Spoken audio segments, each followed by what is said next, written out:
Bonjour Madcop, mes hommages. Nous allons commencer les séquences pour répondre à tes insultailles, tes a priori et à ce que tu dis sur ta vidéo. On va déjà parler politique. Mais où tu vois déjà où je parle politique? Déjà, je suis apolitique, je ne m'intéresse pas à la politique. Franchement, j'en ai rien à faire. La politique, c'est bien pour ceux qui s'y intéressent. Le gouvernement ne s'intéresse pas à moi, donc je vois pas pourquoi je m'intéresserais au gouvernement. Et puis déjà, est-ce que tu m'as vu parler politique, ne serait-ce qu'une fois dans mes vidéos, ou même dans ma vie privée, on va dire. Et qu'est-ce que je voulais dire sur ça, parler politique?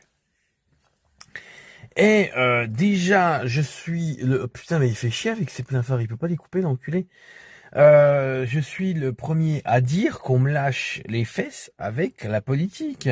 Parce que moi, ce qui me fait rire, c'est les mecs qui disent... par exemple, ils ont le grippin qui est en panne, c'est à cause de la politique. Ils ont le pneu qui est à plat, c'est à cause de la politique. Le mec, ah oui, parce que... vous pouvez pas vivre autrement qu'avec la politique. Tu dors avec la politique, tu fais caca avec la politique. Donc la politique, je te dis d'avance, si tu t'intéresseras à mes vidéos depuis le début correctement, si tu me respecterais, si tu t'intéresseras à savoir qui je suis, pourquoi je suis devenu comme ça, et qu'est-ce qui m'est arrivé, tu verrais que, entre autres, la politique, je ne m'y intéresse pas, et les gens qui parlent politique, ça m'exaspère. Voilà. Après, deuxième chose aussi, mon pseudonyme, NICK le flic. Voilà. Mon prénom, c'est Nicolas. J'en parle déjà en 4 vidéos, et je vais te réexpliquer, toi qui n'as pas pris la peine d'aller voir mes vidéos et le pourquoi du comment. Donc, tu vois déjà faire le boulot de ce que devraient faire les flics, déjà. Faire le... comment on appelle ça, devoir résister, riposter, répondre aux intimidations déjà du procureur d'Épinal qui s'amuse à porter plainte contre moi avec des propos diffamatoires. Et toutes ces choses-là, à côté d'une affaire qu'on veut étouffer. Donc, je fais le travail que devrait faire la police et les magistrats, voilà.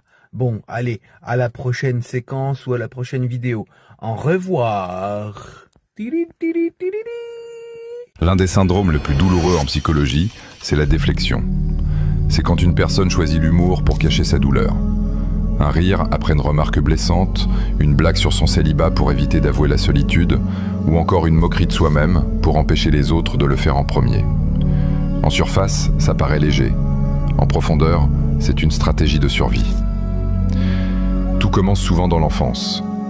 Quand un enfant comprend trop tôt que montrer ses émotions attire des critiques, ou que pleurer ne mène qu'à plus de rejet, alors il apprend à détourner, à transformer la peur en rire, la tristesse en blague.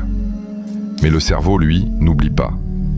Le cortex préfrontal rationalise, l'amygdale étouffe les signaux de détresse, et le système nerveux s'habitue à tout dissimuler sous une couche d'humour. Avec le temps, ce bouclier devient lourd. Parce qu'à force de tout tourner en dérision, il ne reste plus personne pour entendre la douleur réelle.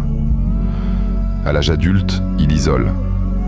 Les autres finissent par croire que tout va bien, que l'humour est la preuve d'une légèreté, alors que c'est juste une armure trop lourde. La vérité, c'est qu'un adulte qui rit toujours de lui-même cache souvent un enfant qui n'a jamais eu le droit de pleurer. Alors la vraie question est simple. Combien de blessures peut-on camoufler avant de ne plus se reconnaître soi-même ?